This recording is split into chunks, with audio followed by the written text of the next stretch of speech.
এখানে অন্তর্বর্তীকালীন সরকার তারা জিনিসটাকে যাচাই বাছাই না করে হয় তারা এটি করেছে, অথবা তাদের মনে যদি কোনো অসৎ উদ্দেশ্য থাকে যে আমরা আবারও মঈনুদ্দিন ফখরুদ্দিনরা যে প্রচেষ্টা নিয়েছে বিএনপিকে ভাঙার, গণতান্ত্রিক শক্তিকে দুর্বল করার, সেই ধরনেরই আরেকটি ক্ষুদ্র প্রচেষ্টা অত্যন্ত ক্ষীণ আকারে এই সরকারের ভিতরে কাজ করছে কিনা, তাদের অন্তরের মধ্যে ক্রিয়াশীল আছে কিনা, এই নিয়ে জনগণে কিন্তু ব্যাপক সন্দেহ দেখা যাচ্ছে।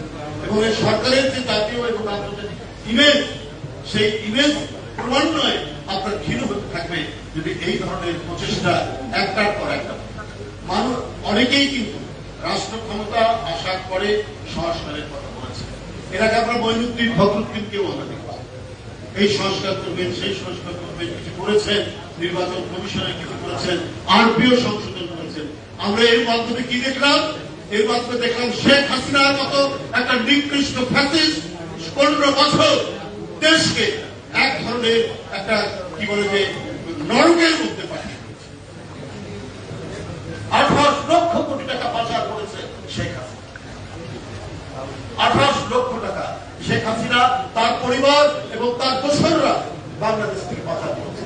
কিন্তু তাকে যারা ক্ষমতায় নিয়ে এসেছিল মঈনুদ্দিন ফখরুদ্দিন, যার সম্পর্কে হাসিনা নিজেই বলেছে যে এরা হচ্ছে কি বলে আমার আন্দোলনের ফসল। সুতরাং ওই সংস্কারের গুরুত্ব আমরা দেখেছি, ওই সংস্কারের আমরা প্রক্রিয়াতে দেখেছি, ওই সংস্কারের প্রক্রিয়ার মধ্যে দিয়ে হাসিনার মতো একটি দানব তৈরি হলো। বন্ধুরা আমার, তো আমরা এখন এই সংস্কারের যে কি রূপ হবে, কোন পর্যায়ে নিয়ে যাবে সেটা আমরা বলতে পারি না। কারণ আজকে সাইবার সুরক্ষা যে আমরা রূপটি দেখছি, সেই রূপটিতে আমার কাছে ভালো কিছু দেখছে না। আমার কাছে মনে হচ্ছে ডালের মধ্যে কিছু কালো পদার্থ রয়েছে বলে মনে হচ্ছে। তাই বন্ধুরা আমার, চারিদিকে বিভিন্ন ঘটনায় আমরা শঙ্কিত, আমরা ভয়ার্ত, ব্যক্তিগত ভয়ের জন্য নয়, রাষ্ট্রের নিয়ে আমাদের ভয়। আমরা এর আগেও দেখেছি যখন কোন সচিব, কোন মন্ত্রীর বিরুদ্ধে জনগণের মধ্যে থেকে প্রতিবাদ আসে, তখনই আপনার সচিবালয়ের ফাইল গায়েব হয়ে যায়, সচিবালয়ের মধ্যে আগুন ধরে। গতকাল মধ্যরাতের যে আগুন, সে আমরা জানি না, আমি মুখরোচক কথা বলতে চাই না,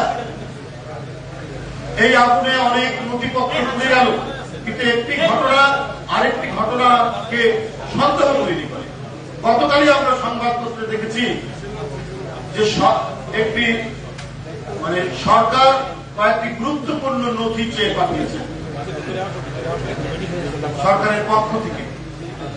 এই নথি চাওয়ার পরেই গতকাল গভীর রাতে এই আগুন, এটা জনমনে বিরাট প্রশ্ন দেখা দিয়েছে। বন্ধুরা আমার, আমি এই বিষয়ে এটাই বলতে চাই, একেবারে উচ্চ পর্যায়ে নিরপেক্ষ ব্যক্তিকে দিয়ে একটা তদন্ত হওয়া উচিত।